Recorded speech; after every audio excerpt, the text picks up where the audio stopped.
Dementia is the term we're giving to losing your memory and your speech, and that is caused by diseases. And the most common cause is Alzheimer's disease. Brain diseases, Alzheimer's disease being the most common, causes dementia which gets worse over time. I mean, roughly 2/3 of people with dementia are over 80. And in the beginning it will be just an exaggerated forgetfulness. But over time the memory loss will get worse and worse. Their thinking will be affected, their speech will be damaged, and as a result their behaviour changes, because if you can't remember, then it's easy to make mistakes and it's easy to get lost.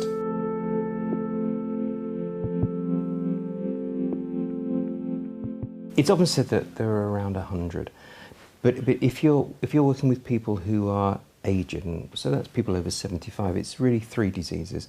Alzheimer's disease, but also vascular dementia, and that's a dementia that's caused by lots of tiny strokes. So people normally have had a history of high blood pressure or cigarette smoking, and they get lots of tiny strokes in the brain which accumulate, and so you get a dementia that is as severe as Alzheimer's disease, but it's very, very patchy as it progresses, because you don't know when a person's going to have a stroke, where in the brain it will be, or even how severe it's going to be. And then there's a rarer form called Lewy body disease, and that's a disease that is very similar to Alzheimer's, but it also looks like Parkinson's disease. The person shuffles and falls and slows down their movements.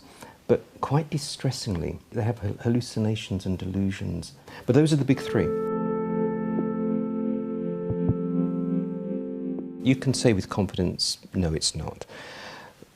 The vast majority of people are elderly, and what we say is that over the age of 70, there's no known inheritance pattern. If somebody's young when they get dementia, there is a rare type of Alzheimer's disease, simply called familial Alzheimer's disease, and then it is inherited, but it's exceedingly rare and always presents itself in the 40s and 50s.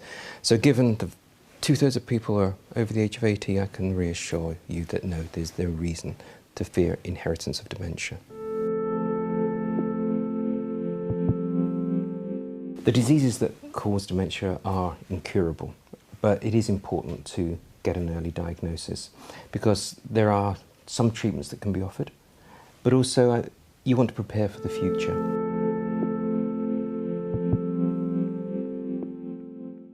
What you're looking for is extraordinary forgetfulness. I mean, everybody can forget where they've put their keys, but you don't forget the names of your children. You don't fail to recognise your grandchildren, and so it's that out of character, severe form of memory loss that you're picking up on. But there are other things. It's doing silly things, putting food into the cooker when it should have gone into the fridge, or maybe it's tripping up over words. So you start to notice that conversation isn't as easy, or the person may fail to find the word. That's not what you would typically expect simply because someone's old.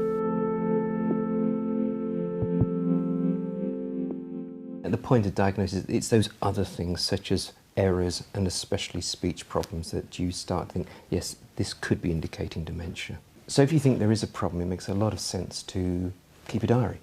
So you can actually see the picture that evolves, and you'll get a real sense that, yes, this is not what I would have expected with my mum or dad, or may even be your husband or wife. And with that evidence, it then makes sense to go to the doctor, or encourage the person to go to the doctor, and rather than just simply say, my mum or dad's memory isn't very good, you've got the evidence that says, look, on Thursday he didn't recognise his granddaughter, and Saturday he didn't seem to know my name.